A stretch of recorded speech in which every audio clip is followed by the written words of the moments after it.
नमस्कार साथियों, स्वागत है आप सभी का हमारे YouTube channel success study by शंकी में। तो आज हम अपना NCERT सीरीज़ का 10th क्लास का चैप्टर नंबर 2 इकोनॉमिक्स का शुरू करने वाले हैं। तो भारतीय अर्थव्यवस्था के क्षेत्रक, तो इंडियन इकोनॉमी के जो सेक्टर हैं उनके बारे में हम जो है इस अध्याय में चर्चा करेंगे। तो आर्थिक कार्यों के क्षेत्रक, तो निम्न चित्रों को देखें, आप लोगों के विभिन्न आर्थिक गतिविधियों में कार्यरत पाएंगे। जैसे यहाँ पर जो है ये व्यक्ति क्या है, पार्सल देने का काम कर रहा है, ये कोली का काम कर रहा है, और ये क्या है, मिट्टी से ईंटें बनाने का काम कर रहा है। और यहाँ पर ये जो महिलाएं हैं ये क्या कर रही हैं, खेत में कपास को चुनने का काम कर रही है। और ये क्या है, यहाँ पर ये एक जो आपके कपड़े हैं, कपड़ों को सेल और परचेज करने का काम करते हैं। ठीक है, तो इसमें कहा है कि निम्न चित्रों को देखें, लोगों को विभिन्न आर्थिक गतिविधियों में कार्यरत पाएंगे। इनमें से कुछ गतिविधियां वस्तुओं का उत्पादन करती हैं, कुछ अन्य सेवाओं का सृजन करती हैं। तो कुछ तो जो है गतिविधियां किसी वस्तु का उत्पादन करेंगी और कुछ जो हैं सेवाओं का सृजन करेंगे, यानी कि सर्विस प्रोवाइड कराएंगे। ठीक है, तो ये गतिविधियां हमारे चारों ओर हर समय संपादित होती है, यहाँ तक कि हमारे बोलने में भी इन गतिविधियों को कैसे समझ सकते हैं, तो इसके बारे में जो है यहाँ पर प्रश्न पूछा गया है। तो इन्हें समझने का एक तरीका यह है कि कुछ महत्वपूर्ण मानदंडों के आधार पर इन्हें विभिन्न समूहों में वर्गीकृत किया जा सकता है। इनको आप अलग अलग जो है इनका क्लासिफिकेशन कर सकते हैं। तो इन समूह को क्या बोला जाता है, क्षेत्रक बोला जाता है। इन्हीं को क्या कहा जाता है, सेक्टर कहा जाता है। ठीक है, जिसमें आप जो है अलग अलग जो आपके जो काम हैं उनको क्या करते हो, बांटते हो, तो उसको क्या बोला जाता है, सेक्टर बोला जाता है। तो उद्देश्य और किसी महत्वपूर्ण मानदंड के आधार पर इन्हें अनेक तरीकों से वर्गीकृत किया जा सकता है। तो आगे कहा है कि हम विभिन्न प्रकार की आर्थिक गतिविधियों से प्रारंभ करते हैं कि कौन कौन सी जो है आर्थिक गतिविधियां हम जो है कर रहे हैं। तो प्राकृतिक संसाधनों के प्रत्यक्ष उपयोग पर आधारित अनेक गतिविधियां हैं। जो हमारे क्या है, प्राकृतिक संसाधन हैं, उनका जब हम डायरेक्ट जो है उपभोग करते हैं, उनका यूज़ करते हैं, तो उसके आधार पर हम अलग अलग जो है गतिविधियां करते हैं। जैसे कपास की खेती करना, यह एक क्या है, मौसमी फसल है।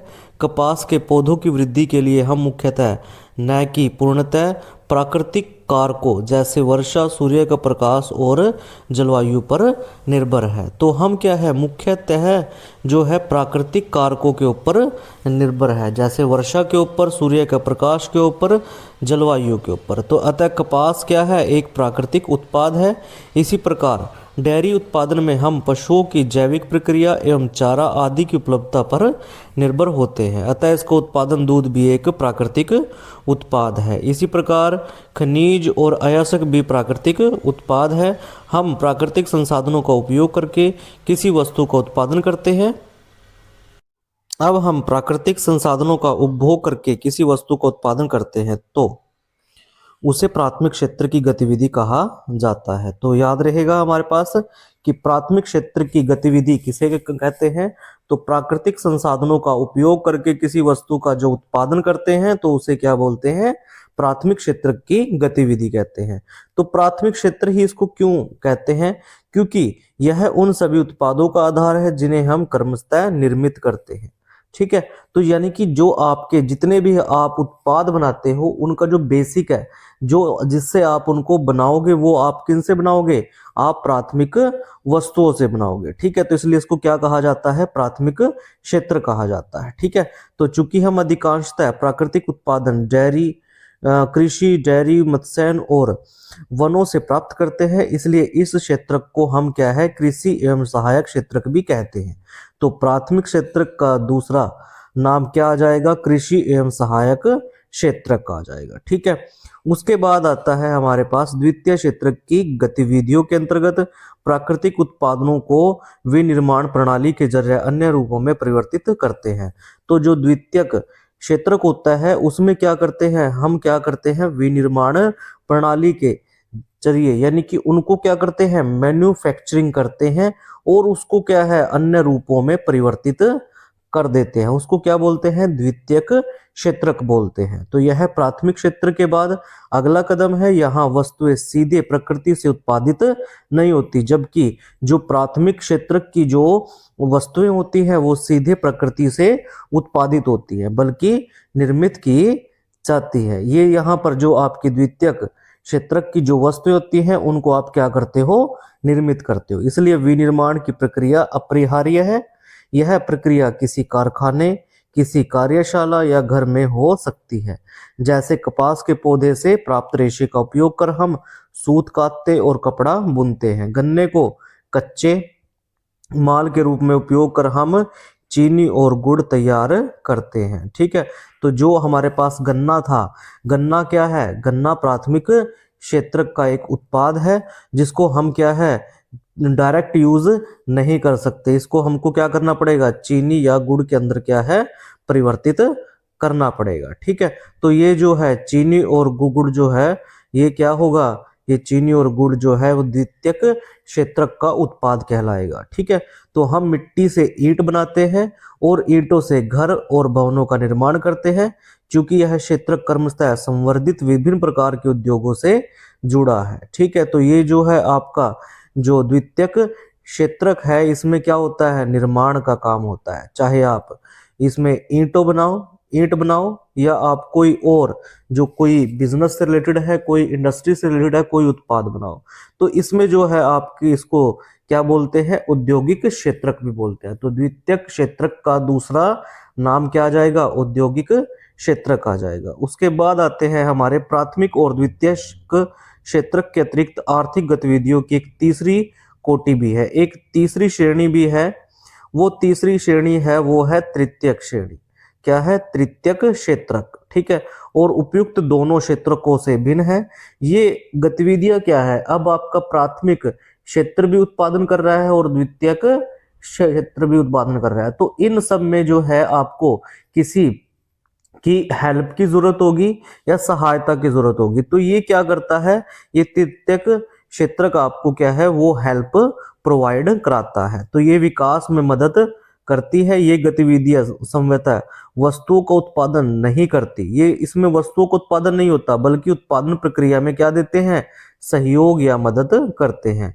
जैसे प्राथमिक और द्वितीयक क्षेत्र द्वारा उत्पादित वस्तुओं को थोक एवं खुदरा विक्रेताओं को बेचने के लिए ट्रकों और ट्रेनों द्वारा परिवहन करने की जरूरत पड़ती है। तो आपको जो भी सामान है उसको कहाँ आपको क्या है बायर्स तक पहुंचाना होगा, तो इसके लिए आपको ट्रकों की, ट्रेनों की इसकी आवश्यकता होगी, यानी कि आपको ट्रांसपोर्टेशन की जरूरत होगी। ठीक है, उसके बाद कभी कभी आपको वस्तुओं को गोदामों से भंडारित करने की आवश्यकता होगी। आपको जो है जो वस्तुएं हैं, अब ऐसा नहीं है कि हमने जितना सामान बनाया वो सारा का सारा तुरंत का तुरंत सेल हो जाएगा, उनको क्या है गोदामों में भी हमें क्या रखना पड़ेगा, भंडार करके रखना पड़ेगा, ताकि आने वाली आवश्यकताओं को हम क्या है पूरा कर सके या हम मांग को जो है वो पूरा कर सके। तो हमें उत्पादन और व्यापार में सहूलियत के लिए टेलीफोन पर दूसरों से वार्तालाप करने या पत्राचार या बैंकों से कर्ज लेने की आवश्यकता होती है। तो परिवहन, भंडारण, संचार, बैंक सेवाएं और व्यापार तृतीयक गतिविधियों के कुछ उदाहरण है। चूंकि ये गतिविधियां वस्तुओं के बजाय सेवाओं का सृजन करती है, तो इसमें जो है वस्तुओं का सृजन नहीं होता, सेवाओं का सृजन होता है। इसलिए इसको तृतीयक क्षेत्र को सेवा क्षेत्र या फिर सर्विस सेक्टर का नाम भी दिया गया है। ठीक है, तो सेवा क्षेत्रक में कुछ ऐसी अपरिहार्य सेवाएं भी है जो प्रत्यक्ष रूप से वस्तुओं के उत्पादन में सहायता नहीं करती। जैसे हमें शिक्षकों, डॉक्टरों, धोबी, नाई, मोची एवं वकील जैसे व्यक्तिगत सेवाएं उपलब्ध कराने वाले और प्रशासनिक और लेखाकार कार्य करने वाले लोगों की आवश्यकता होती है। ठीक है, तो ये जो आपके अकाउंटेंट्स वगैरह होते हैं ये भी आपको क्या करते हैं, और एडमिनिस्ट्रेशंस जो होते हैं ये भी आपको हेल्प करते हैं। तो यहाँ पर ये आपको कोई वस्तु प्रोवाइड नहीं कराते, ये आपको सिर्फ सर्विस प्रोवाइड कराते हैं। तो वर्तमान समय में सूचना प्रौद्योगिकी पर आधारित कुछ नवीन सेवाएं जैसे internet cafe, ATM booth, call centre, software company इत्यादि भी महत्वपूर्ण हो गई है। ठीक है, तो ये सब जो है आपको सेवाएं प्रदान करती हैं। ठीक है, तो यद्यपि आर्थिक गतिविधियां 3 विभिन्न विभागों में विभाजित है, तो आपको याद होगा, क्या क्या याद रहा आपको, कि आपकी आर्थिक गतिविधियां पहली तो है प्राथमिक, दूसरी है द्वितीयक और तीसरी है आपकी तृतीयक। ठीक है, तो आपकी प्राथमिक जो क्षेत्रक है उसको क्या कहेंगे, उसको कृषि क्षेत्रक भी कहा जाता है, और द्वितीयक को औद्योगिक और तृतीयक को सर्विस या सेवा क्षेत्रक कहते हैं। तो यहाँ पर इसने इसके उदाहरण दिए हैं आर्थिक गतिविधियों के उदाहरण। जैसे कल्पना करें कि यदि किसान किसी चीनी मिल को गन्ना बेचने से इनकार कर दे तो क्या होगा, तो ये जो है द्वितीयक या औद्योगिक क्षेत्रक का उदाहरण है, क्योंकि चीनी मिल जो है किसका उदाहरण है, ये आपके औद्योगिक क्षेत्रक का उदाहरण है। ठीक है, तो ये जो है आपकी चीनी मिल किसके ऊपर डिपेंड है, किसान के ऊपर डिपेंड है। ठीक है, तो ये यानी कि आपकी द्वितीयक क्षेत्रक जो है वो डिपेंड हो गया किसके ऊपर, प्राथमिक क्षेत्रक के ऊपर। ठीक है, तो ऐसे आप इसको जो है इनको पूरा कर सकते हैं। ठीक है, तो आइए आप विचार करें, इनको भी आप क्या है क्वेश्चन को पढ़ सकते हो। ठीक है, अब इनकी क्या है तुलना पर आते हैं कि इन 3 क्षेत्रकों की तुलना कैसे करते हैं। तो इसने कहा कि प्राथमिक, द्वितीयक और तृतीयक क्षेत्रों के विविध उत्पादन कार्यों से काफी अधिक मात्रा में वस्तुओं और सेवाओं का उत्पादन होता है। साथ ही इन क्षेत्रकों में काफी अधिक संख्या में लोग वस्तुओं और सेवाओं के उत्पादन के लिए काम करते हैं।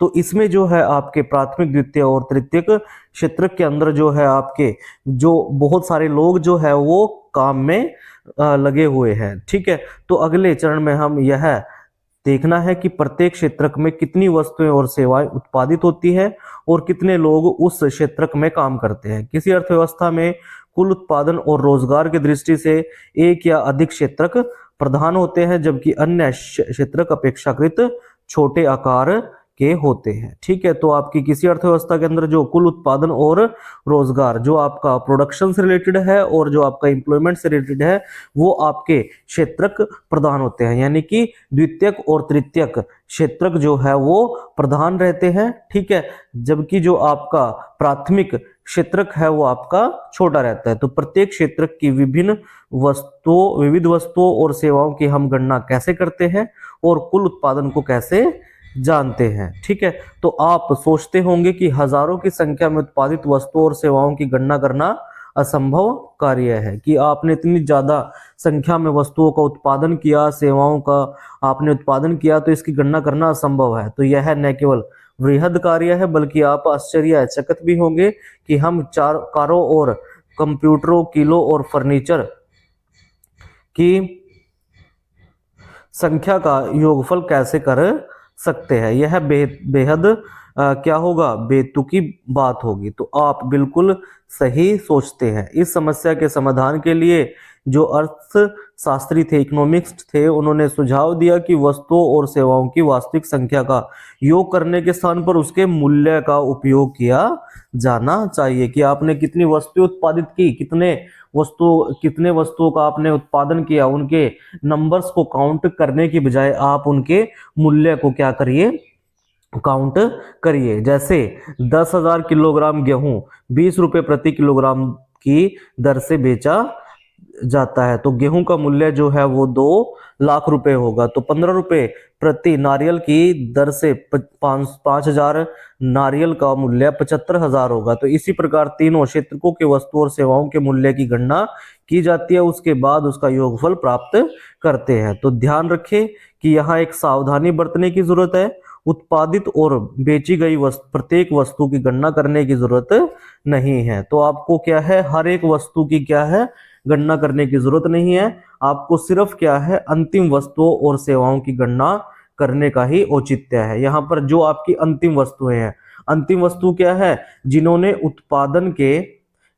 उत्पादन के अंतिम रेखा को क्या कर लिया है, पार कर लिया है, और जो एक उपभोक्ता के लिए उपभोग के लिए पूरी तरह से तैयार है, जिसको एक उपभोक्ता क्या कर सकता है, उपभोग करके खत्म कर सकता है। ठीक है, तो जैसे एक किसान किसी आटा मिल को 20 रुपए प्रति किलो की दर से गेहूं बेचता है, तो मिल में गेहूं की पिसाई होती है और बिस्कुट कंपनी को आटा 25 रुपए प्रति किलो की दर से बेचा जाता है। बिस्कुट कंपनी आटा के साथ चीनी और तेल जैसी वस्तुओं का उपयोग करती है और बिस्किट के 4 पैकेट बनाती है। तो यह बाजार में उपभोक्ताओं को 80 रुपए में क्या करती है, बिस्किट बेचती है। तो यहाँ पर हमने किसने कितने रुपए का किसको बेचा, 20 रुपए का किसान ने बेचा, 25 रुपए का फ्लोर मिल वाले ने बेचा, उससे कोई मतलब नहीं है। तो उपभोक्ता ने उसके लिए 80 रुपए जो है पे किए हैं, तो यही आपकी उस वस्तु की अंतिम मूल्य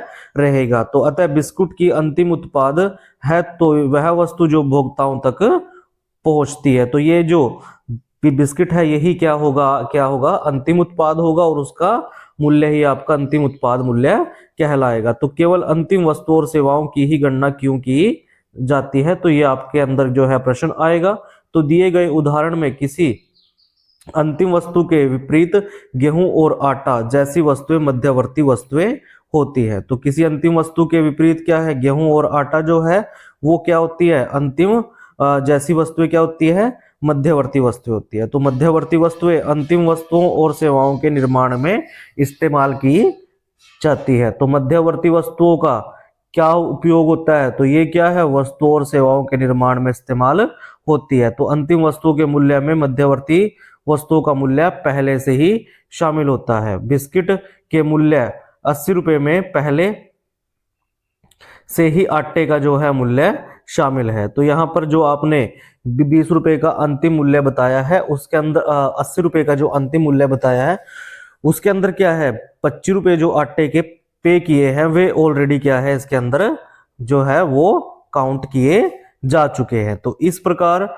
अन्य सभी मध्यवर्ती वस्तुएं का मूल्य भी शामिल होता है। अतः गेहूं और आटा के मूल्य की अलग अलग गणना उचित नहीं है, क्योंकि तब हम एक वस्तु के मूल्य की गणना कई बार कर लेते हैं। अगर हम 80 रुपए यहाँ वस्तु का अंतिम वस्तु का मूल्य भी लगाएं, 25 रुपए फिर आटे की कीमत लगाए, 20 रुपए का जो क्या है गेहूं की कीमत लगाए, तो ये जो है टोटल 125 रुपए हो जाएगा। तो ये गलत है। जो आपकी अंतिम वस्तु जिसके लिए उपभोक्ता ने पे किया है 80 रुपए, वही उसकी क्या रहेगी, अंतिम मूल्य कहलाएगा। ठीक है, तो हम एक वस्तु के मूल्य की गणना कई बार करते हैं, तो पहले गेहूं के रूप में, फिर आटा के रूप में, और अंततः अंतिम वस्तु बिस्किट के रूप में।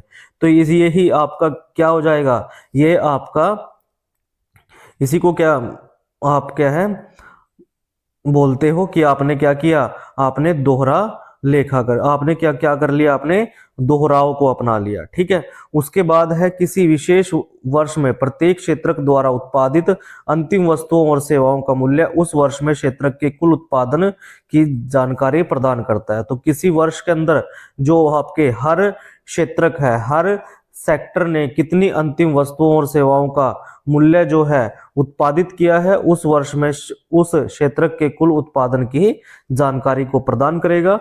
तो तीनों क्षेत्रकों के उत्पादनों के योगफल को देश का सकल घरेलू उत्पाद यानी कि जीडीपी कहा जाता है। तो जो आपके तीनों क्षेत्रक है उनके उत्पादनों के जो योगफल है उसको ही क्या है, देश का सकल घरेलू उत्पाद कहते हैं। तो यह किसी देश के भीतर किसी विशेष वर्ष में उत्पादित सभी अंतिम वस्तुओं और सेवाओं का मूल्य है। तो यह जो किसी देश के अंदर किसी विशेष वर्ष के अंदर जो उत्पादित अंतिम वस्तुएं हैं और सेवाओं हैं उनका क्या है, मूल्य कहलाएगा। ठीक है, तो जो जीडीपी है वो अर्थव्यवस्था की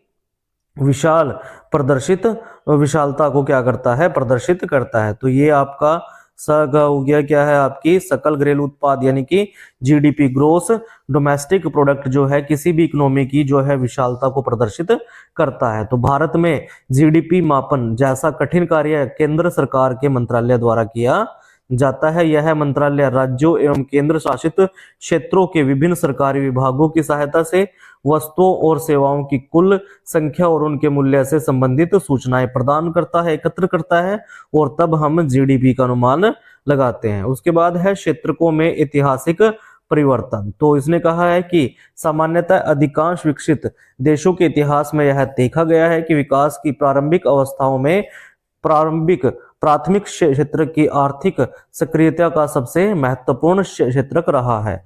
तो आपके जो किसी भी देश के विकसित देश के इतिहास में जो है विकास की प्रारंभिक अवस्थाओं में जो प्राथमिक क्षेत्रक ही है वो आर्थिक सक्रियता का सबसे महत्वपूर्ण क्षेत्र है। यानी कि कोई भी देश जो विकास करेगा वो पहले अपने प्राथमिक क्षेत्रक में जो है सुधार करके करेगा। जैसे जैसे कृषि प्रणाली परिवर्तित होती गई, कृषि क्षेत्र समृद्ध होता गया, वैसे वैसे पहले की तुलना में अपेक्षाकृत अधिक उत्पादन होने लगा।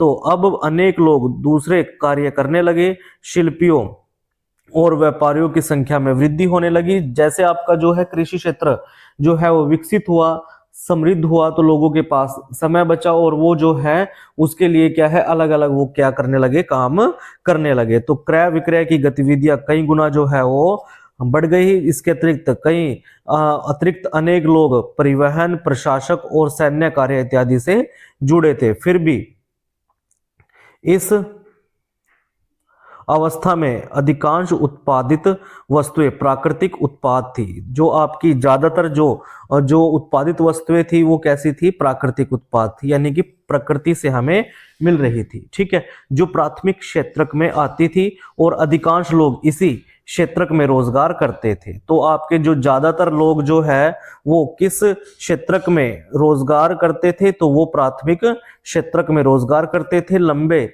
समय यानी 100 वर्षों से अधिक के बाद और विशेषकर विनिर्माण की नवीन प्रणाली के प्रचलन से कारखाने अस्तित्व में आए और उसका प्रचार होने लगा। यानी कि जो आपके विनिर्माण की जो नवीन प्रणाली आई उसके बाद जो है कारखाने अस्तित्व में आए और उसका जो है प्रसार होने लगा। लोग पहले खेतों में काम करते थे, उनमें अधिक लोग अब कारखानों में काम करने लगे। उन्हें कारखानों में काम करने के लिए मजबूर किया गया। जैसे कि आपने इतिहास में पढ़ा है कि कारखानों में सस्ती दरों पर उत्पादित वस्तुओं का लोग इस्तेमाल करने लगे, कि जो आपके कारखाने थे उसमें जो उत्पादित वस्तुएं थी वो कैसी होती थी, वो अपेक्षाकृत सस्ती होती थी। किसकी बजाय, आपके लघु उद्योगों की बजाय। तो कुल उत्पादन और रोजगार की दृष्टि से द्वितीयक क्षेत्रक सबसे महत्वपूर्ण हो गया। इस कारण अतिरिक्त समय में भी काम होने लगा। इसका अर्थ है कि क्षेत्रकों का महत्व परिवर्तित हो गया। ठीक है, विगत 100 वर्षों में विकसित देशों में द्वितीयक क्षेत्रक से तृतीयक क्षेत्रक की ओर पुनः बदलाव हुआ है। कुल उत्पादन की दृष्टि से सेवा क्षेत्रक का महत्व बढ़ गया है। अब जो आपके टोटल प्रोडक्शन की अगर आप बात करें तो उसकी दृष्टि से जो हमारा सर्विस सेक्टर है उसका महत्व क्या हो गया है, ज्यादा बढ़ गया है। अधिकांश श्रमजीवी लोग सेवा क्षेत्र में ही नियोजित है। विकसित देशों में यही सामान्य लक्षण देखा गया है। भारत में तीनों क्षेत्रों का कुल उत्पादन और रोजगार कितना है, विगत वर्षों में विकसित देशों में देखे गए पैटर्न के समरूप क्या भारत में भी परिवर्तन हुआ है, इसे हम जो है अगले खंड में देखेंगे। ठीक है, उसके बाद आता है भारत में प्राथमिक, द्वितीयक और तृतीयक क्षेत्रक।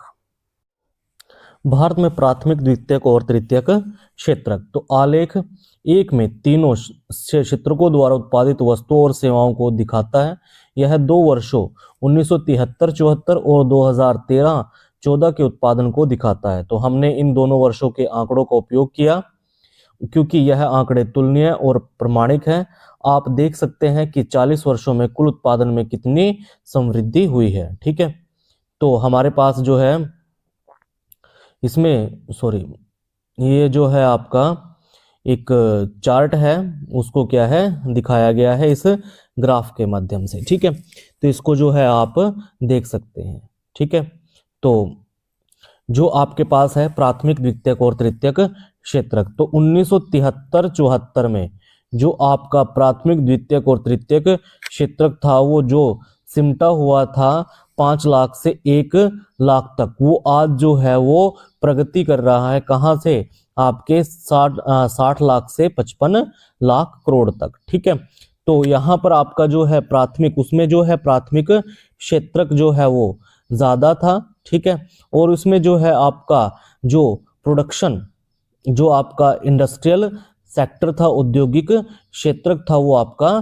कम रहा। ठीक है, और जबकि आपका जो अब इसके हिसाब से जो है हमारा सर्विस सेक्टर जो है तृतीयक क्षेत्रक ने बहुत उन्नति की, जबकि आपके जो आपका जो एग्रीकल्चर है वो आपका कम रहा, बट आपका औद्योगिक क्षेत्रक ने भी क्या है प्रगति की है। ठीक है, तो इस आरेख के ऊपर आप विचार कर सकते हैं। तो उत्पादन में तृतीय क्षेत्र का बढ़ता महत्व जो मैंने आपको अभी बताया, ठीक है।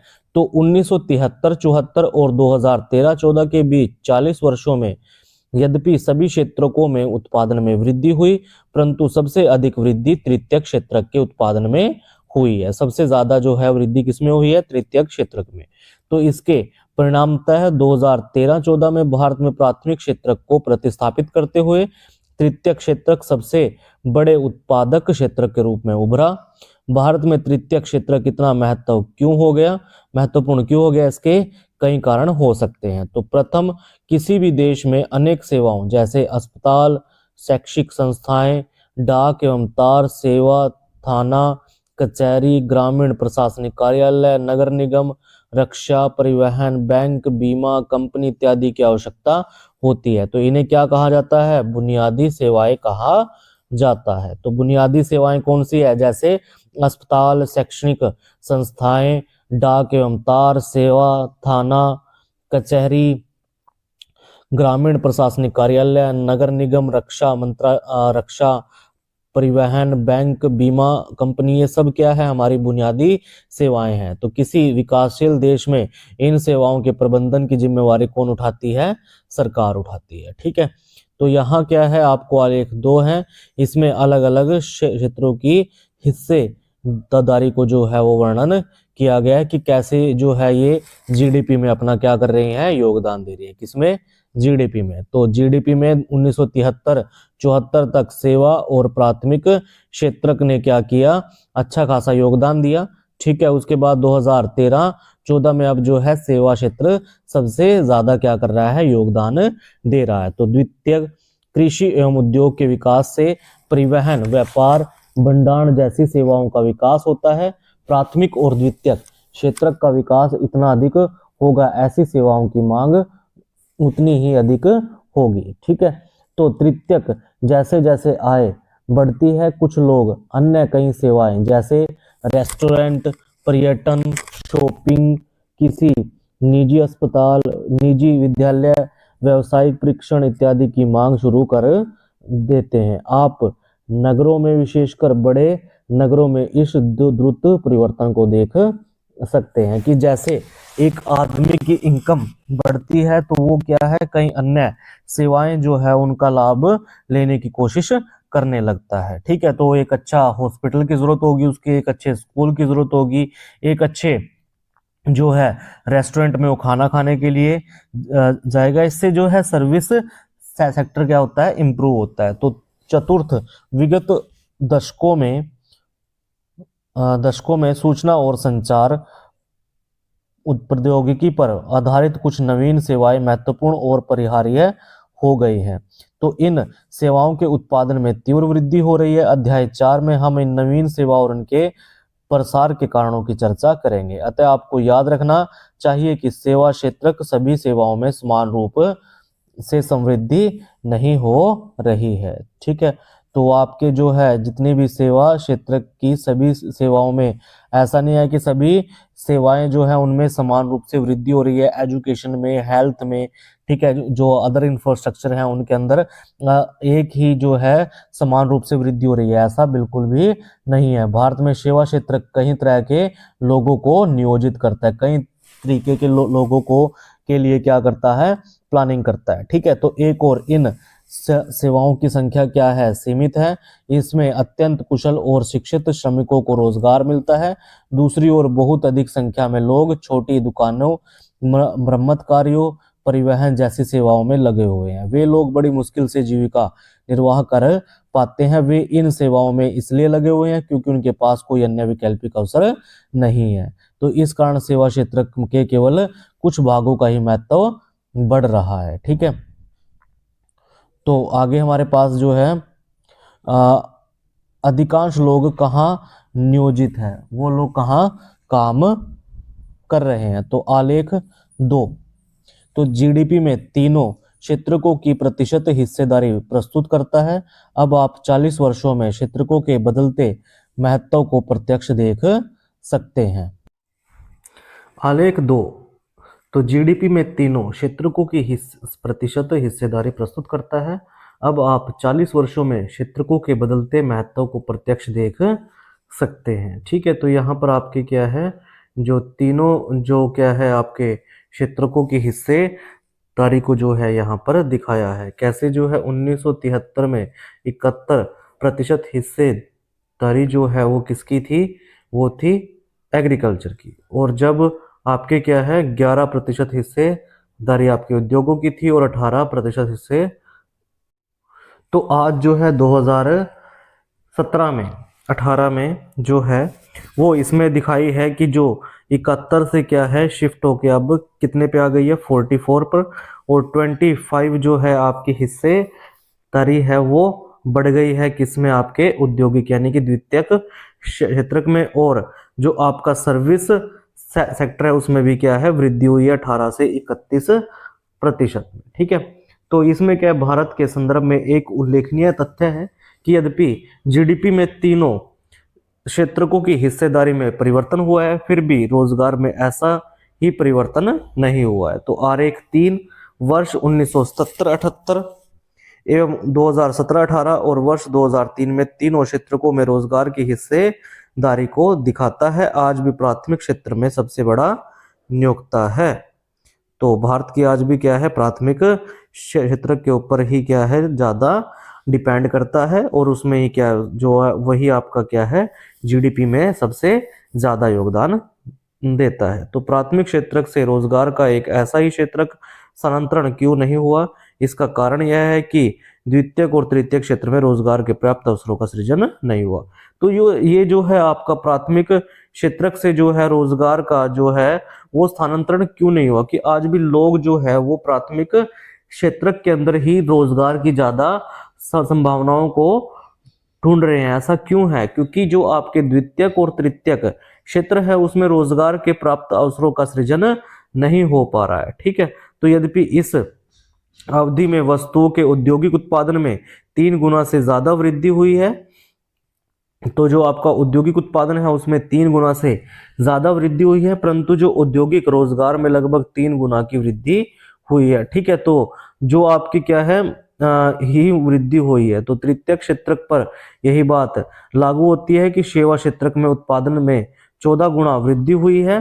ठीक है, परंतु रोजगार में सिर्फ 5 गुना से भी कम वृद्धि हुई है। ठीक है, तो जितनी वृद्धि की जो है जहां पर आकांक्षा थी, जितनी की जो है हमें उम्मीद थी उतनी जो है वृद्धि नहीं हो पाई है। तो परिणामतः देश में आधे से अधिक श्रमिक प्राथमिक क्षेत्रक मुख्यतः कृषि क्षेत्र में काम कर रहे हैं। इसका जीडीपी में योगदान लगभग 1/6 भाग है। तो जो आपके आज भी आधे से ज्यादा जो श्रमिक हैं वो क्या है, प्राथमिक क्षेत्र के अंदर ही काम कर रहे हैं, यानी कि कृषि क्षेत्र में काम कर रहे हैं, जिसका जीडीपी में सिर्फ योगदान कितना है, 1/6 हिस्सा है। ठीक है, यानी 1/6 पार्ट है, जिसकी तुलना में द्वितीयक और तृतीयक क्षेत्र का जीडीपी में बाकी हिस्सा है।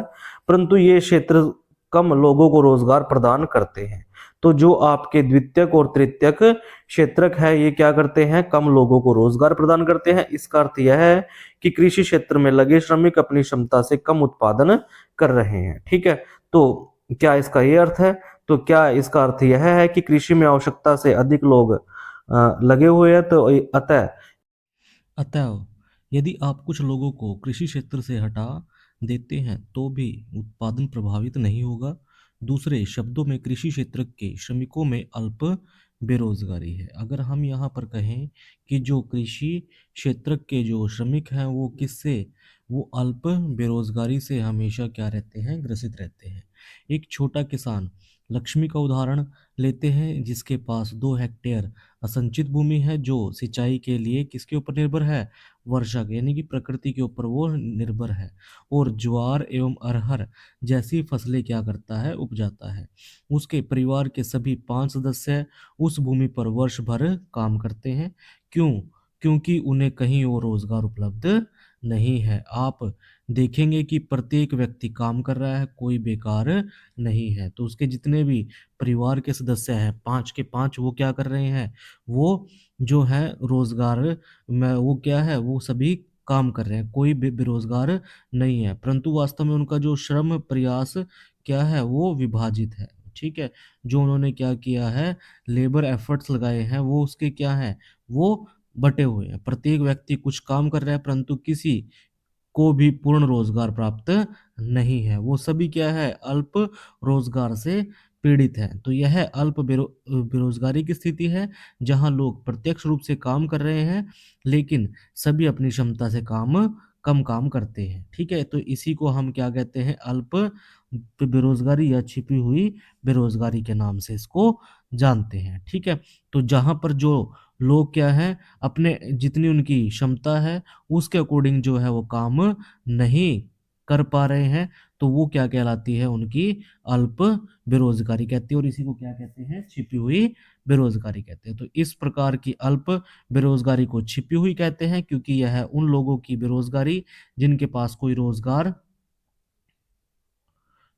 कोई रोजगार नहीं है और बेकार बैठे हुए हैं से अलग है, तो खुली बेरोजगारी बोलते हैं। ठीक है, तो यानी कि जो जिनके पास कोई काम नहीं है और जो बेकार अपने घरों के अंदर बैठे हुए हैं, उनको क्या बोलते हैं, खुली बेरोजगारी बोलते हैं। ठीक है, और जबकि आपकी जो प्रच्छन्न बेरोजगारी है, इसमें लोगों के पास काम तो है, बट वो जितने उनकी क्या है, क्षमता है, जितनी उनकी कैपेसिटी है, उसके अकॉर्डिंग जो है वो काम नहीं कर पाते हैं। ठीक है, तो अब मान लेते हैं कि एक भूस्वामी सुखराम आता है और अपनी जमीन पर काम करने के लिए लक्ष्मी के परिवार के एक या दो सदस्यों को भाड़े पर ले जाता है। तो अब लक्ष्मी के परिवार को मजदूरी के द्वारा कुछ अतिरिक्त आय होती है, तो चूंकि आपको छोटे से भूखंड पर काम करने के लिए 5 लोगों की जरूरत नहीं है, अतः 2 लोगों के चले जाने पर जो है कृषि उत्पादन प्रभावित नहीं होगा। अब भी जितना उत्पादन उनका 5 व्यक्ति कर रहे थे, तो 2 व्यक्तियों के मजदूरी पर जाने के बाद भी जो उत्पादन रहेगा वो उतना को उतना रहेगा। ठीक है, तो दिए गए उदाहरण में 2 सदस्यों किसी कारखाने में काम करने के लिए जा सकते हैं। एक बार फिर परिवार की कमाई में वृद्धि होगी और वे लोग अपनी भूमि से पहले जैसा उत्पादन करते रहेंगे, कि अभी 2 व्यक्तियों के जाने के बाद भी जो उनका उत्पादन है वो सेम का सेम रहेगा। तो भारत में लक्ष्मी की तरह लाखों किसान हैं। इसका अर्थ यह है कि यदि हम कुछ लोगों को कृषि क्षेत्र से हटाकर उन्हें कहीं और समुचित रोजगार उपलब्ध करा दें, कि अगर हम कुछ लोगों को क्या है, जो क्या है, उन लोगों को अगर जो हमारा प्राथमिक क्षेत्रक है यानी कृषि से अगर हम उनको अलग करके किसी और जो है जगह पर उनको रोजगार उपलब्ध कराए, तो हमारे कृषि उत्पादन पर कोई बुरा प्रभाव नहीं पड़ेगा। कोई अन्य रोजगार करने से लोगों को की आय से परिवार के कुल आय में वृद्धि होगी। तो ऐसा कि अगर वो लोग क्या है, कृषि के अलावा कोई और रोजगार करते हैं, तो इससे जो परिवार है, परिवार की कुल आय में क्या होगी, वृद्धि होगी। ठीक है, तो अल्प बेरोजगारी दूसरे क्षेत्रों में भी हो सकती है। ठीक है, तो यहाँ पर क्या है, जो शहरों में सेवा क्षेत्र में हजारों अनियमित श्रमिक है, जो अनऑर्गेनाइज्ड वर्कर्स हैं। ठीक है, जो दैनिक रोजगार की तलाश करते हैं, वे प्लम्बर, पेंटर, मरम्मत कार्य जैसे रोजगार करते हैं, और अन्य लोग असुविधाजनक विषम काम करते हैं। कोई अलग जो है, जो बहुत हार्ड वर्क है वो लोग वो करते हैं, जिसमें फिजिकल जो हार्ड वर्क होता है, तो उनमें से कई रोजाना काम नहीं पाते हैं। इस प्रकार हम सेवा क्षेत्र के कुछ लोगों को सड़कों पर ठेला खींचने एवं कुछ को क्या है, चीजें बेचते हुए देखते हैं, जहां वे पूरा दिन बिता देते हैं परंतु बहुत कम कमा पाते हैं। तो इनको हम क्या है, अनऑर्गेनाइज्ड सेक्टर के अंदर रखते हैं। तो वे यह काम इसलिए कर रहे हैं क्योंकि उनके पास कोई बेहतर अवसर नहीं है। ठीक है, तो यहाँ पर आपके पास आइयो आओ इस पर विचार करें। तो यहाँ पर हमारे पास एक जो आलेख है, उसमें 1973-74 में जीडीपी और रोजगार में प्राथमिक क्षेत्र की हिस्सेदारी है, उसको आप क्या है, इसमें डिनोट कर सकते हो। ठीक है, तो अतिरिक्त रोजगार का सृजन कैसे हो, तो ये हमारे पास क्वेश्चन आता है। तो उपयुक्त चर्चा से हम देख सकते हैं कि कृषि क्षेत्र में अल्प बेरोजगारी की स्थिति गंभीर स्थिति बनी हुई है। कुछ लोग ऐसे हैं जिन्हें बिल्कुल रोजगार नहीं मिला। लोगों के लिए रोजगार की वृद्धि कैसे की जा सकती है, हम कुछ तरीकों को देखते हैं। हम लक्ष्मी और उसके 2 हेक्टेयर असिंचित भूखंड का उदाहरण लेते हैं। उसके परिवार की भूमि की सिंचाई हेतु एक कुएं का निर्माण करने के लिए सरकार क्या है, कुछ मुद्रा व्यय कर सकती है, या बैंक उसको क्या कर सकता है, ऋण प्रदान कर सकता है। तो तब लक्ष्मी अपनी भूमि की सिंचाई करने में सक्षम होगी, और रबी मौसम में एक दूसरी फसल गेहूं उपज जाती है। तो हम मान लेते हैं कि 1 हेक्टेयर गेहूं की फसल 2 लोगों को 50 दिनों तक रोजगार प्रदान कर सकती है। ठीक है, तो जो आपकी गेहूं की फसल है वो 2 लोगों को सिर्फ क्या है, 2 हेक्टेयर में 50 दिनों तक, यानी कि क्या है, कभी उसके अंदर बीज डालना, कभी पानी देना, खाद डालना और कटाई तक रोजगार प्रदान करेगा।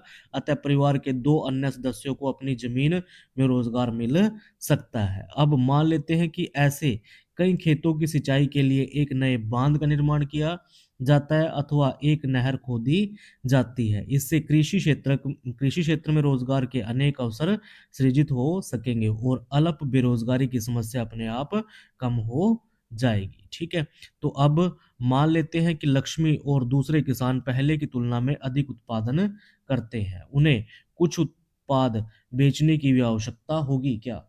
तो इसके लिए उन्हें अपना उत्पाद नजदीक के शहर में ले जाने की आवश्यकता है। अब अगर उन्होंने उत्पादन अधिक किया, जितनी उनको आवश्यकता थी उससे उत्पादन अधिक किया, तो उसको क्या करेंगे, उसको वो शहर में बेचने का काम करेंगे, और इसके लिए उनको क्या है, नजदीक के शहर में ही उनको ले जाना पड़ेगा। यदि सरकार परिवहन और फसलों के भंडारण पर अथवा बेहतर ग्रामीण सड़कों के निर्माण पर कुछ पैसा जो है निवेश करती है, तो छोटे ट्रक सब जगह पहुंच जाते हैं। तो इसके लिए सरकार को उनके लिए क्या है, परिवहन की सुविधा और फसल के लिए भंडारण की सुविधा जो है वो क्या है, प्रोवाइड करानी पड़ेगी। इसके लिए उनको क्या है, इसके इंफ्रास्ट्रक्चर के ऊपर क्या करना पड़ेगा, पैसा निवेश करना पड़ेगा। इस तरीके से लक्ष्मी जैसे अनेक किसान, उन्हें अब पानी की सुविधा उपलब्ध है, तो जिनको क्या है, अब पानी की सुविधा उपलब्ध है, फसलों की उपज और विक्रय कर सकते हैं। तो इस कार्य से केवल किसानों को ही उत्पादक रोजगार उपलब्ध नहीं हो सकता, बल्कि परिवहन और व्यापार जैसी सेवाओं में लगे लोगों को भी रोजगार प्राप्त हो सकता है। तो इससे सिर्फ जो किसान है उनको ही उत्पादक रोजगार जो है उपलब्ध नहीं हो रहा है, बल्कि जो परिवहन और जो उनको भंडारण के लिए जो काम कर रहे हैं उनको भी क्या मिलेगा, रोजगार मिलेगा। ठीक है, जो सेवाएं प्रदान करेंगे। तो लक्ष्मी की जरूरत केवल पानी तक सीमित नहीं है। खेती करने के लिए उसे बीजों, उर्वरकों, कृषिगत उपकरणों और पानी निकालने के लिए पंप सेटों की भी जरूरत पड़ेगी। ठीक है, तो उसको खेती के लिए किसकी जरूरत है, बीज की भी जरूरत है, उर्वरक की भी जरूरत है, जो उसके इक्विपमेंट है एग्रीकल्चर के उसकी भी जरूरत है, जो पानी को निकालने के लिए पंप सेट की भी जरूरत है। तो एक निर्धन किसान होने के कारण वह सभी चीजों पर खर्च नहीं कर सकती, इसलिए उसे साहूकारों से पैसा उधार लेना होगा और उच्च ब्याज दर पर वापस करना होगा। तो यदि स्थानीय बैंक उचित ब्याज पर उसे साख प्रदान करते हैं, साख मतलब क्रेडिट, ठीक है, लोन उसको प्रोवाइड करती है, तो वह इन सभी चीजों को उचित समय पर खरीदने और अपनी भूमि पर खेती करने में सक्षम होगी। तो जो उसको क्या है, एक अनऑर्गेनाइज्ड, यानी कि एक जो है असंगठित क्षेत्र से, जैसे अड़ती हो गया, जैसे एक साहूकार हो गया, उससे अगर वो क्या है पैसा उधार पर ले रहे हैं, तो उसके लिए उसको क्या है, ज्यादा ब्याज क्या है देना पड़ेगा। तो अगर इसके लिए क्या है, जो सरकार है उनको क्या है, स्थानीय बैंकों को कहना चाहिए कि उन्हें क्या है, उचित ब्याज पर क्या है, क्रेडिट जो है लोन प्रोवाइड कराए, जिससे वो समय पर उन सभी चीजों को खरीद सके जो उसकी खेती करने में जो है हेल्प करते हैं, सहायता करते हैं। ठीक है, तो यहाँ पर जो है एक किसान है, उसको क्या है, गुड़ बनाते हुए दिखाया गया है। ठीक है, ये हरियाणा का दृश्य है। ठीक है, तो साथ साथ कृषि में सुधार के लिए किसानों को सस्ते कृषि साख भी प्रदान करने की जरूरत है। ठीक है, तो इसके साथ कृषि सुधार में जो क्या है, किसानों को क्या है, सस्ते कृषि साख यानी कि जो एग्रीकल्चर लोन है, क्रेडिट है, वो प्रदान करने की जरूरत है। हम अध्याय 4 मुद्रा एवं साख में कुछ आवश्यकताओं का अध्ययन करेंगे। तो हम एक अन्य तरीके से इस समस्या का समाधान कर सकते हैं। वह तरीका है अर्ध ग्रामीण क्षेत्रों में उन उद्योगों और सेवाओं की पहचान करना और उन्हें बढ़ावा देना जहां बहुत अधिक लोग नियोजित किए जा सके। ठीक है, उनको ऑर्गेनाइज्ड किया जा सके। ठीक है, तो हमें क्या है, उदाहरण के लिए जैसे मान लेते हैं कि अनेक किसान जो है वो अरहर और मटर, यानी कि ये कैसी फसलें हैं, दलहन की फसलें हैं, इनको उपजाने का क्या कर रहे हैं, निर्णय कर रहे हैं। तो इनकी वसूली और प्रसंस्करण के लिए या तथा शहरों में विक्रय करने के लिए दाल मिल की स्थापना एक ऐसा उदाहरण है। यानी कि उनकी जो वसूली है और उनको जो प्रोसेस है उनको करने के लिए, जो शहरों के अंदर बेचने के लिए दाल मिल की स्थापना जो है एक इसका उदाहरण हो सकता है। तो शीत भंडारण गृह यानी कि जो आपके जो है कोल्ड स्टोरेज होम है, ठीक है, इनको हाउसेस को खोलने से जो किसानों को एक अवसर मिलेगा कि वो अपने जो आलू है, जो फसलें हैं जिनको पूरा साल जो है यूज होना है, उनको क्या है भंडार उनका जो है स्टोरेज कर सके, जैसे आलू और प्याज। ठीक है, और अच्छी कीमत मिलने पर उनको क्या कर सके, वो बेच सके। तो वन क्षेत्रों के निकटवर्ती गांव में हम शहद संग्रह केंद्रों की शुरुआत कर सकते हैं जहां किसान वनों से प्राप्त शहद बेच सके। सब्जी और कृषिगत उत्पादों जैसे आलू, शकरकंद, चावल, गेहूं, टमाटर, फल इत्यादि जिसे बाहरी बाजारों में बेचा जा सके के लिए प्रसंस्करण उद्योगों की स्थापना की जा सकती है। तो यह अर्ध ग्रामीण क्षेत्रों में स्थित उद्योगों में रोजगार प्रदान करेगा। तो आपके विचार से आपके क्षेत्र में किस समूह के लोग बेरोजगार अथवा अल्प बेरोजगार हैं? क्या आप कुछ उपाय सुझा सकते हैं जिन पर अमल किया जा सके? तो क्या आप जानते हैं कि भारत में 60%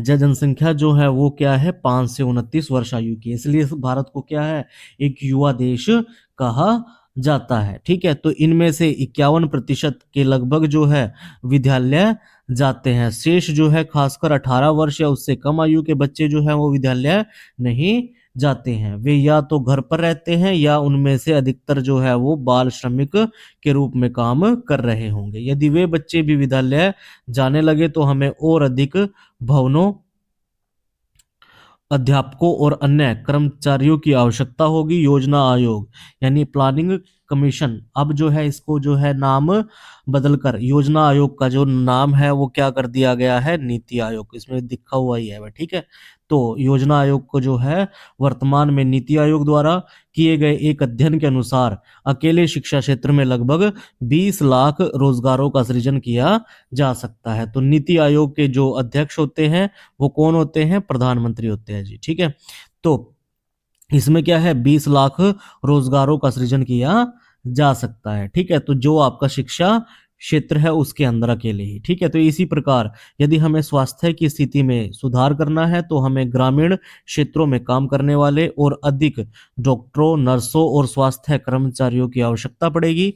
ये कुछ ऐसे तरीके हैं जिन्हें से रोजगार का सृजन होगा और हम विकास के महत्वपूर्ण पहलुओं पर विचार कर सकेंगे। ठीक है, तो आगे प्रत्येक राज्य या प्रदेश में वहां के निवासियों आय और उनके रोजगार में वृद्धि करने की संभावना होती है। यह पर्यटन अथवा क्षेत्रीय क्षेत्रीय शिल्प उद्योग अथवा सूचना प्रौद्योगिकी जैसे नवीन सेवाओं के माध्यम से ही हो सकता है। तो इनमें से कुछ के लिए समुचित योजना और सरकारी सहायता की आवश्यकता होती है। तो आपके जो कोई भी राज्य है या प्रदेश है तो वहाँ के निवासियों की आय और उनके रोजगार में वृद्धि करने की संभावना होती है इससे, और वहाँ के जो पर्यटन है और क्षेत्रीय शिल्प उद्योग है या सूचना प्रौद्योगिकी जैसे नवीन सेवाओं के माध्यम से वहां जो है आप रोजगार के जो है अवसर को सृजित कर सकते हैं। तो उदाहरण के लिए योजना आयोग के अध्ययन के अनुसार यदि पर्यटन क्षेत्र में सुधार होता है तो हम प्रतिवर्ष 35 लाख से अधिक लोगों को अधिक क्या करेंगे, अतिरिक्त रोजगार प्रदान करेंगे। ठीक है, तो कितना, 35 लाख से अधिक। ठीक है, तो हम जानते हैं कि चर्चा किए गए कुछ सुझाव के अमल में लंबा समय लगेगा, तो अतः छोटी अवधि के लिए हमें कुछ द्रुत उपायों की आवश्यक है, जिनको आपको क्या है तुरंत जो है वो जो उपाय हैं उनको क्या है इम्प्लीमेंट किया जा सके। इसे ध्यान में रखते हुए केंद्र सरकार ने अभी क्या है भारत के लगभग 625 जिलों में काम का अधिकार लागू करने के लिए एक कानून बनाया है। क्या बनाया है? काम का अधिकार कानून बनाया है, जिसे क्या है महात्मा गांधी ग्रामीण राष्ट्रीय ग्रामीण रोजगार गारंटी अधिनियम 2025 कहते हैं। ठीक है, यानी कि मनरेगा मनरेगा 2025। अब इसका जो है नाम बदल दिया गया है, इसको आप जो है सर्च करिए। ठीक है, अब इसका नाम क्या रखा गया है। ठीक है, उसके बाद आता है आपका मनरेगा जो है 2005 के अंतर्गत क्या है उन सभी लोगों जो काम करने में सक्षम है और जिन्हें काम की जरूरत है को सरकार क्या है 100 दिन का रोजगार की गारंटी प्रदान करती है। यदि सरकार रोजगार उपलब्ध कराने में असफल रहती है तो उन लोगों को क्या है बेरोजगारी भत्ता दिया जाता है। तो अधिनियम के अंतर्गत इस तरह के कामों की वरीयता दी जाएगी जिससे भविष्य में भूमि में उत्पादन बढ़ाने में मदद मिलेगी। ठीक है, तो आइए इन पर विचार करते हैं। ठीक है, तो इसको आप पढ़ सकते हैं। उसके बाद संगठित और असंगठित के रूप में क्षेत्रकों का विभाजन। ठीक है, तो मैंने आपको 2-3 बार जो है वर्ड कहे हैं, एक ऑर्गेनाइज्ड और एक अनऑर्गेनाइज्ड। ठीक है, इनके ऊपर हम जो है विचार करते हैं। ठीक है, तो अब हम कार्यालय आर्थिक कार्यों को विभाजित करने के अन्य तरीकों पर परीक्षण करते हैं। उसके ऊपर हम टेस्ट करते हैं कि इसे लोगों के लिए नियोजित होने के आधार पर देखते हैं उनके काम करने की शर्तें क्या है, क्या कोई नियम और विनियम है जिनका उनके रोजगार के संदर्भ में अनुपालन किया जाता है। तो कांता एक कार्यालय में काम करती है, वह 9:30 से शाम 5:30 बजे तक कार्यालय में रहती है। वह नियमित रूप से प्रत्येक माह के अंत में अपना वेतन पाती है। वेतन के अतिरिक्त वह सरकारी नियमों के तहत भविष्य निधि भी प्राप्त करती है। उसे चिकित्सीय और अन्य भत्ते भी मिलते हैं। कांता रविवार को कार्यालय नहीं जाती और इस दिन सवेतन अवकाश होता है। उसने जब नौकरी आरंभ की थी तब उसे एक नियुक्ति पत्र एक ऑफर लेटर जो है मिला था जिसमें नौकरी के संबंधी निबंधन और शर्तों का उल्लेख था। ठीक है, और दूसरी ओर जो है कमल जो है वो कांता का पड़ोसी है।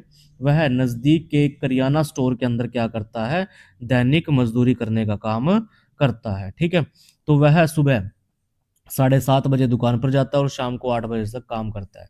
उसे अपनी मजदूरी के अतिरिक्त अन्य कोई भत्ता नहीं मिलता। जिस दिन वह काम नहीं करता उस दिन मजदूरी उसे नहीं मिलती। उसे कोई छुट्टी या सवेतन अवकाश नहीं मिलता। उसे कोई औपचारिक पत्र नहीं मिला जिसमें दुकान में नियुक्ति के बारे में कहा गया हो। तो इसका नियोक्ता उसे किसी समय काम से हटाने के लिए कह सकता है। तो इसको आप असंगठित बोलेंगे। ठीक है, और इसको और ये जो आपका जो कांता है, कांता एक क्या है संगठित क्षेत्रक में काम कर रही है, यानी कि एक ऑर्गेनाइज्ड सेक्टर में काम कर रही है, ऑर्गेनाइजेशन में काम कर रही है। ठीक है, तो क्या आप कांता और कमल के रोजगार की स्थिति में अंतर देखते हैं? तो कांता जो है वो संगठित क्षेत्रक में काम करती है जैसा मैंने आपको बताया है। तो संगठित क्षेत्रक में वे उद्यम अथवा कार्य स्थान आते हैं जहां रोजगार की अवधि नियमित होती है। जहां पर क्या है रोजगार की अवधि कैसी होती है नियमित होती है और इसलिए लोगों के पास सुनिश्चित काम होता है। वे क्षेत्रक सरकार द्वारा पंजीकृत होते हैं और उन्हें सरकार नियमों एवं विनियमों का अनुपालन करना होता है। तो वहां पर उनके पास क्या है कुछ रूल्स है, कुछ रेगुलेशंस होते हैं किसके अंदर संगठित क्षेत्र के अंदर, जिनको उनको क्या करना पड़ता है उनका जो है पालन करना ही पड़ता है। ठीक है, तो इन नियमों एवं विनियमों का अनेक विधियों जैसे कारखाना अधिनियम, न्यूनतम मजदूरी अधिनियम, सेवा अनुदान अधिनियम, दुकान एवं प्रतिष्ठा अधिनियम इत्यादि में उल्लेख किया गया है। ठीक है, इसे संगठित क्षेत्रक कहते हैं। ठीक है, क्योंकि इसकी कुछ औपचारिक प्रक्रिया और कार्यविधि होती है, यानी इसका कुछ फॉर्मल जो है एक प्रोसेस होती है और एक प्रोसीड्यूर होता है। कुछ लोग किसी के द्वारा नियोजित नहीं होते बल्कि वे स्वतः काम कर सकते हैं, परंतु वे भी अपने को सरकार के समक्ष पंजीकृत कराते हैं, यानी वे खुद को भी क्या है गवर्नमेंट के अंडर क्या है रजिस्टर्ड कराते हैं और नियमों एवं विनियमों का अनुपालन करते हैं। ठीक है, जो उनके रूल्स हैं रेगुलेशंस हैं उनका क्या करते हैं वो पालन करते हैं। तो संगठित क्षेत्र के कर्मचारियों को रोजगार सुरक्षा के लाभ मिलते हैं। ठीक है, और उनसे एक निश्चित समय तक ही काम करने की आशा की जाती है। यदि वे अधिक काम करते हैं तो नियोक्ता द्वारा उन्हें अतिरिक्त वेतन, यानी उनको क्या है, ओवर टाइम जो है वो प्रोवाइड किया जाता है। ठीक है, तो वे नियोक्ता से कई दूसरे लाभ भी प्राप्त करते हैं। वे लाभ क्या है, तो संवेतन छुट्टी, अवकाश, काल में भुगतान, भविष्य निधि, सेवानुदान इत्यादि पाते हैं। वे चिकित्सीय लाभ पाने के हकदार होते हैं और नियमों के अनुसार कारखाना मालिक को पेयजल और सुरक्षित कार्य पर्यावरण जैसे सुविधाओं को सुनिश्चित करता है। तो जब वे सेवानिवृत्त होते हैं यानी रिटायर होते हैं तो उनको क्या है, पेंशन भी जो है वो प्राप्त। इसके अतिरिक्त, इसके जो विपरीत है, जो कमल जो है वो क्या है, असंगठित क्षेत्रक में काम करता है। तो असंगठित क्षेत्रक छोटी छोटी और बिखरी हुई इकाइयां होती है। कैसी होती है, छोटी छोटी और बिखरी हुई इकाई होती है, जो अधिकांशतः सरकारी नियंत्रण से बाहर होती है, यानी कि सरकार का इनके ऊपर कोई कंट्रोल नहीं होता है। ठीक है, तो ये जो है छोटी छोटी इकाइयों से मिलकर बना होता है। ठीक है, तो इस क्षेत्र के नियम और विनियम को तो होते हैं, इसमें क्या है, कुछ नियम भी होते हैं और कुछ विनियम भी होते हैं, परंतु उनका अनुपालन नहीं होता है। वे कम वेतन वाले रोजगार और प्राय जो है होते हैं, और उनमें क्या है, कोई भी किसी भी तरीके का उनको जो है रोजगार तो मिलता है, पर वो जो है नियमित रोजगार नहीं प्रोवाइड कराते हैं। ठीक है, तो यहाँ अतिरिक्त समय में काम करने, संवेतन छुट्टी, अवकाश, बीमारी के कारण छुट्टी इत्यादि का कोई प्रावधान नहीं है। रोजगार सुरक्षित नहीं है। श्रमिकों को बिना किसी कारण काम से हटाया जा सकता है। कुछ मौसमों में जब काम कम होता है तो कुछ लोगों को काम से छुट्टी दे दी जाती है, परंतु बहुत से लोग नियोक्ता की पसंद पर निर्भर करते हैं। इस क्षेत्रक में काफी संख्या में लोग अपने अपने छोटे कार्यों जैसे सड़कों पर विक्रय अथवा मरम्मत कार्य में सव्यतः नियोजित हैं। तो इसी प्रकार किसान अपने खेतों में काम करते हैं और जरूरत पड़ने पर मजदूरी पर श्रमिकों को लगाते हैं। ठीक है, तो यहाँ पर हमारे पास ये टॉपिक जो है कंप्लीट होया। उसके बाद आता है, आओ इन पर विचार करते हैं। तो इसको आप जो है पढ़ सकते हैं कि विभिन्न क्षेत्रकों में श्रमिकों की संख्या जो है वो कैसे जो है आप जो है बताई गई है। जैसे प्राथमिक में अगर हम बात करें तो संगठित में 1%, ठीक है, 10 लाख में से, ठीक है, और कुल जो है वो कितने हो गए आपके 232, ठीक है, द्वितीयक में 41, ठीक है, और आपके जो संगठित में असंगठित में कितने हैं 74 है, और टोटल कितने हो गए 115। तृतीयक में कितने हैं 40 संगठित है और 88 जो है असंगठित क्षेत्रक है। ठीक है, तो जिसमें क्या है टोटल कितने हैं 128। ठीक है, तो इसको आप जो है परसेंटेज निकाल सकते हो। ठीक है, उसके बाद है असंगठित क्षेत्र के श्रमिकों का संरक्षण कैसे हो, कैसे उनको जो है आप संरक्षण प्रदान कर सकते हो। ठीक है, तो संगठित क्षेत्रक जो है वो अत्यधिक मांग पर ही रोजगार प्रस्तावित करता है। जब जो है अधिक जो है मांग होगी तभी क्या है ये क्या करेगा, रोजगार प्रस्तावित करता है। लेकिन संगठित क्षेत्रक में रोजगार के अवसरों में अत्यंत धीमी गति से वृद्धि हो रही है। बट जो आपके संगठित है, ऑर्गेनाइज्ड सेक्टर है, उनके अंदर जो वृद्धि तो हो रही है, बट वो कैसे हो रही है, बहुत धीमी गति से वृद्धि हो रही है। यह भी आमतौर पर पाया जाता है कि जो संगठित क्षेत्रक है वो असंगठित क्षेत्रक के रूप में काम करते हैं। ठीक है, कि जो आपके संगठित क्षेत्रक भी है वो भी असंगठित क्षेत्रक के तौर पर काम कर रहे होते हैं। वे ऐसी रणनीति कर वंचन और श्रमिकों को संरक्षण प्रदान करने वाली विधियों के अनुपालन से बचने के लिए अपनाते हैं। तो वे ऐसा क्यों करते हैं, ताकि जो है वो कर से बच सके और श्रमिकों को जो संरक्षण उन्हें प्रदान करना होता है उनकी जो है अनुपालना से भी वो क्या कर सके, बच सके। तो परिणामतः बहुत से श्रमिक असंगठित क्षेत्रक में काम करने के लिए विवश हुए हैं, जहां उन्हें बहुत कम क्या मिलता है, वेतन मिलता है। ठीक है, तो प्राय उनका शोषण किया जाता है और उन्हें उचित मजदूरी नहीं दी जाती। ठीक है, उनकी आय कम है और बिल्कुल भी नियमित नहीं है। इस रोजगार में संरक्षण नहीं है तो और न ही उन्हें कोई लाभ मिलता है। तो 1990 से यह देखा गया है कि संगठित क्षेत्र के बहुत अधिक श्रमिक अपना रोजगार खोते जा रहे हैं। ठीक है, ये लोग क्या है, असंगठित क्षेत्र में कम वेतन पर काम करने के लिए विवश है। इसलिए क्या है, जो असंगठित क्षेत्र में और अधिक रोजगार की जरूरत के अलावा श्रमिकों को संरक्षण और सहायता की भी आवश्यकता है। ठीक है, तो यहाँ पर क्या है, एक जो क्या है, कारखाने बंद हो जाते हैं तब अनेक जो नियमित श्रमिक जो है वो क्या है, सब्जियां बेचते या ठेला खींचते या कुछ अन्य काम करते हुए देखे जाते हैं। यहाँ पर भी क्या है, एक ऐसा ही चित्र दिखाया गया है। ठीक है, तो ये लाचार लोग कौन है जिन्हें संरक्षण की आवश्यकता है? ग्रामीण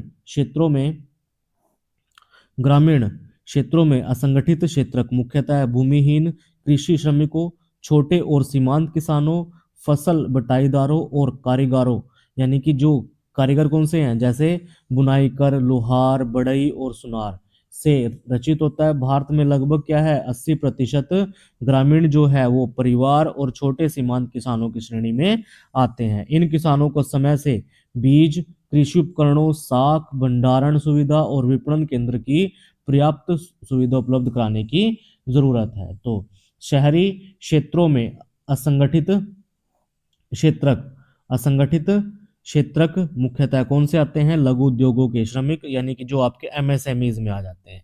किस में आ जाते हैं, एमएसएमईज में आ जाते हैं। उनके अंदर जो है काम करने वाले श्रमिक निर्माण, व्यापार, परिवहन में कार्यरत आकस्मिक श्रमिकों और सड़कों पर विक्रेता का काम करने वाले, सिर पर बोझा ढोने वाले श्रमिकों, वस्त्र निर्माण करने वालों और कबाड़ उठाने वालों से रचित है। तो लघु उद्योगों को भी कच्चे माल की प्राप्ति और उत्पाद के विपणन के लिए सरकारी मदद की आवश्यकता होती है।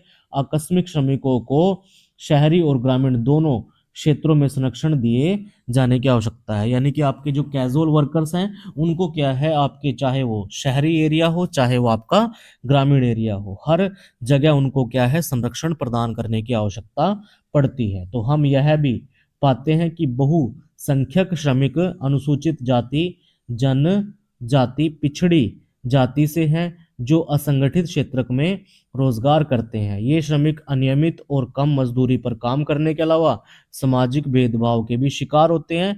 तो अतः आर्थिक और सामाजिक विकास के लिए असंगठित क्षेत्र के श्रमिकों को संरक्षण और सहायता अनिवार्य पड़ जाती है। ठीक है, तो यहाँ पर आपको स्मरण करना है कि हमारे चारों अनेक आर्थिक गतिविधियां संचालित होती है, उन पर तर्कसंगत ढंग से विचार करने के लिए वर्गीकरण की प्रक्रिया अपरिहार्य है। हम क्या निष्कर्ष निकालते हैं, इस आधार पर वर्गीकरण की अनेक कसौटियां हो सकती है। तो वर्गीकरण की प्रक्रिया वस्तु स्थिति का मूल्यांकन करने में सहायता करती है। आर्थिक गतिविधियों को 3 क्षेत्र को प्राथमिक, द्वितीयक और तृतीयक में विभाजित करने के लिए कार्य के स्वभाव को कसौटी के रूप में उपयोग किया गया है। ठीक है, तो इनको क्या है, काम के स्वभाव को क्या किया गया है, कसौटी के रूप में उपयोग किया गया है। इस वर्गीकरण के आधार पर हम भारत में कुल उत्पादन और रोजगार की पद्धति का विश्लेषण करने में समर्थ हुए हैं। तो इसी प्रकार हमने आर्थिक गतिविधियों को संगठित, असंगठित क्षेत्र में विभाजित किया और इस विभाजन का प्रयोग हम इन 2 क्षेत्रों में रोजगार की स्थिति देखने के लिए किया गया है। तो इनका आप जो है वर्गीकरण कर सकते हो, प्राथमिक, द्वितीय और तृतीय का किसके आधार पर, इस्तेमाल की गई कसौटी के आधार पर, सबसे महत्वपूर्ण निष्कर्ष पर और इंगित समस्या और उनका समाधान कैसे किया जा सकता है उस आधार पर जो है इनका आप वर्गीकरण कर सकते हो। तो स्वामित्व आधारित क्षेत्रक या सार्वजनिक और निजी क्षेत्रक। ठीक है, तो आर्थिक गतिविधियों को क्षेत्रक में वर्गीकृत करने का एक अन्य तरीका हो सकता है। तो परिसंपत्तियों का स्वामी और सेवाओं की उपलब्धता के लिए जिम्मेदार व्यक्ति कौन है। ठीक है, तो आप जो है आर्थिक गतिविधियों से भी आप क्या है, श्रमिकों को आप क्षेत्रकों को क्या कर सकते हो, डिवाइड कर सकते हो, सेक्टर्स को आप डिवाइड कर सकते हो। तो पहला इसमें आ जाता है आपके सार्वजनिक क्षेत्रक।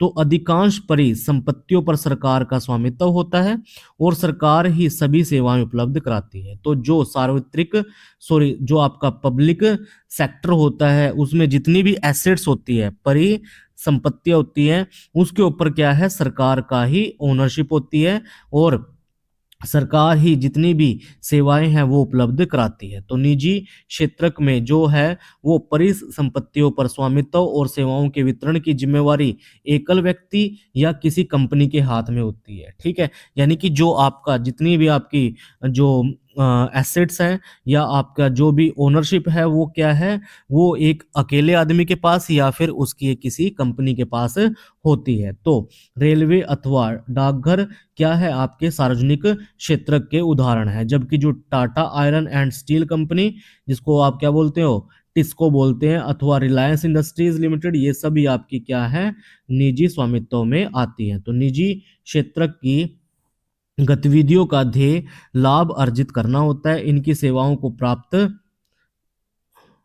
करने के लिए हमें इन एकल स्वामियों और कंपनियों को भुगतान करना पड़ता है। तो सार्वजनिक क्षेत्र का जो ध्येय है वो केवल लाभ कमाना नहीं होता, इनका जो ध्येय होता है वो लोगों की भलाई करना होता है, उनका उनका वेलफेयर करना होता है। ठीक है, तो सरकार सेवाओं पर किए गए व्यय की भरपाई करो या अन्य तरीकों से करती है। आधुनिक दिनों में सरकार सभी तरह की गतिविधियों पर व्यय करती है। ये गतिविधियां क्या है, सरकार ऐसी गतिविधियों पर व्यय क्यों करती है, ज्ञात कीजिए। कई ऐसी चीजें हैं जिनकी आवश्यकता समाज के सभी सदस्यों को होती है, परंतु जिन्हें निजी क्षेत्रक उचित कीमत पर उपलब्ध नहीं कराते हैं। तो ऐसी बहुत सारी आवश्यकताएं हैं समाज को, जिनको क्या है, उनको आवश्यकताएं हैं, बट जो आपके प्राइवेट सेक्टर है उनको क्या है, सही से उपलब्ध नहीं कराते हैं। इसका ये ऐसा क्यों करते हैं, क्योंकि उनमें क्या है, कुछ चीजों पर बहुत अधिक पैसे खर्च करने पड़ते हैं जो निजी क्षेत्रकों की क्षमता से बाहर होते हैं। तो इन चीजों का इस्तेमाल करने वाले हजारों लोगों को से पैसा एकत्र करना भी आसान नहीं है। तो फिर यदि वे चीजों को उपलब्ध कराते हैं तो वे उसकी ऊंची कीमत वसूलते हैं। तो अगर उसके लिए जो आपकी जो लागत है वो अधिक हाई है तो उसकी कीमत भी क्या होगी, अधिक होगी। तो उसको क्या करेंगे, वो ऊंची ऊंची जो है कीमत पर उसकी जो है उसको क्या करते हैं, सेल करते हैं। जैसे सड़कों, पुलों, रेलवे पतनों, बिजली आदि का निर्माण और बांध आदि से सिंचाई की सुविधा उपलब्ध कराना। इसलिए सरकार ऐसे भारी व्यय स्वयं उठाती है और सभी लोगों के लिए इन सुविधाओं को सुनिश्चित करती है। तो कुछ गतिविधियां ऐसी हैं जिन्हें सरकारी समर्थन की जरूरत पड़ती है। तो निजी क्षेत्र उन उत्पादनों अथवा व्यवसाय को तब तक जारी नहीं रख सकती जब तक सरकार उन्हें प्रोत्साहित नहीं करती। ठीक है, तो ऐसी बहुत सारी गतिविधियां हैं जिनको क्या है, सरकारी समर्थन की आवश्यकता होती है। ठीक है, तो जो आपका प्राइवेट सेक्टर है उन उत्पादनों और सेवाओं को क्या है तब तक जारी नहीं रख सकता जब तक सरकार क्या है उसके लिए उनको प्रोत्साहित जो है नहीं करेगी, उसके लिए उनको सब्सिडी जो है वो उपलब्ध नहीं कराएगी। जैसे उत्पादन मूल्य पर बिजली की बिक्री से बहुत से उद्योगों में वस्तुओं की उत्पादन लागत में वृद्धि हो सकती है। तो अनेक इकाइयां जो है विशेषकर लघु इकाइयां बंद हो सकती हैं। यहाँ सरकार उस दर पर बिजली उत्पादन और वितरण के लिए कदम उठाती है जिस पर ये उद्योग बिजली जो है खरीद सकते हैं। तो सरकार लागत का कुछ अंश वहन करती है। तो इसी प्रकार भारत सरकार किसानों से क्या है, उचित मूल्य पर गेहूं और चावल खरीदती है, इसे अपने गोदामों में भंडारित करती है और राशन दुकानों के माध्यम से उपभोक्ताओं को कम मूल्य पर बेचती है। तो अपने आपने कक्षा 9 में खाद्य सुरक्षा अध्याय में इसके बारे में पढ़ा है। सरकार लागत का कुछ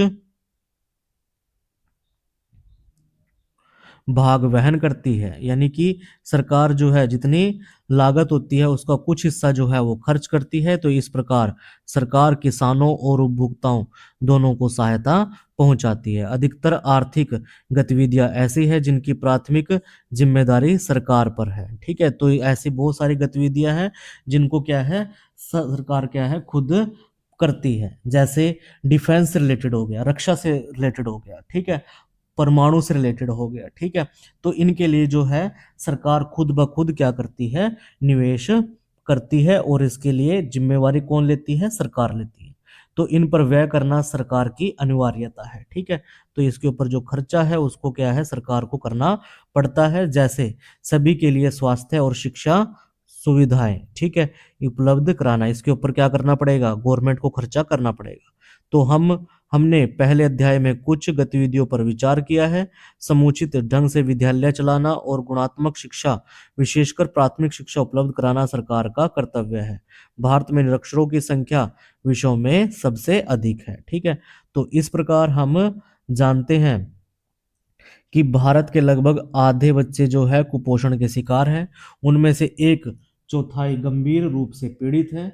हमने शिशु मृत्यु के बारे में पढ़ा है। तो उड़ीसा जो है 40 और मध्य प्रदेश 48 की शिशु मृत्यु दर के विश्व के कुछ निर्धनतम भागों से अधिक है। तो सरकार को भी मानव विकास के पक्षों जैसे सुरक्षित पेय जल की उपलब्धता, निर्धनों के लिए आवासीय सुविधाएं और भोजन एवं पोषण पर ध्यान देने की जरूरत है। सरकार का यह भी कर्तव्य है कि वह बजट बढ़ाकर अत्यंत निर्धनों की और देश के पूर्णतः उपेक्षित भाग की देखभाल करे। ठीक है, तो ये जो है हमारा चैप्टर यहीं पर खत्म होता है। तो आज जो है हमारा ये चैप्टर खत्म होता है, तो हम आपको जो है अगले अध्याय में मिलते हैं। ठीक है, आप हमारे चैनल को ऐसे ही सपोर्ट करते रहिए, लाइक करते रहिए और शेयर करते रहिए, ताकि हम आपके लिए और अच्छी अच्छी वीडियोस जो है वो आपके एग्ज़ाम्स के लिए, प्रोस्पेक्टिव से आपके लिए बनाकर आते रहे लेके। ठीक है, तो आपका धन्यवाद, थैंक यू।